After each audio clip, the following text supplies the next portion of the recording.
प्रभाग क्रमांक 10 आणि 11 मधील कलानगर चिंतामणीनगर परिसरात नाला बांधणीचा प्लॅन करा. आमदार सुधीरदादा गाडगीळ यांनी महापालिका प्रशासनास सूचना केल्या. सांगली शहरातील प्रभाग क्रमांक 10 व प्रभाग क्रमांक 11 मधील Kalanagar, Nandanvan Nagar, Samruddhi colony, golden park, Chintamaninagar, Rajgurunagar, Ram Rahim colony, happy home व संलग्न परिसरातील सांडपाण्याचा प्रश्न तातडीने सुटला पाहिजे. त्यासाठी त्या परिसरात नाला बांधणीचे काम हाती घेतले पाहिजे, अशा सूचना आमदार सुधीरदादा गाडगीळ यांनी महापालिका प्रशासनाला दिल्या.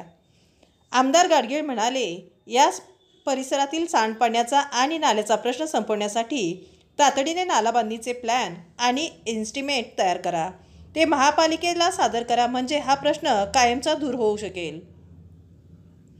या परिसरातील नागरिकांना भेडसावणाऱ्या सांडपाण्याचा तसेच नाल्याचा प्रश्न सातत्याने पुढे येत होता.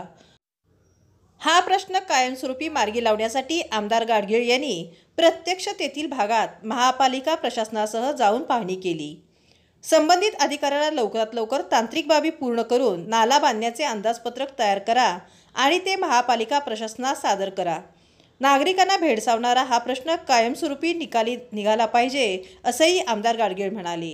यावेळी महापालिकेचे अतिरिक्त आयुक्त रविकांत अडसुळे, नगर अभियंता पृथ्वीराज चव्हाण, शहर अभियंता आप्पा हलकुडे, आरोग्य अधिकारी रवींद्र ताटे, ड्रेनेज विभागाचे कुरणे तसेच तेजस शहा, शाखा अभियंता दीपक पाटील यांच्याबरोबर आमदार गाडगीळ यांनी या प्रश्नाबाबत चर्चा केली. यावेळी माजी नगरसेवक जगन्नाथ ठोकळे, माजी नगरसेवक मुन्नाभाई कुरणे, माजी नगरसेवक संजय यमगर, सुजित काटे, अभिजित मिराजदार, बंडूमाळी यांच्यासह भागातील नागरिक मोठ्या संख्येने उपस्थित होते.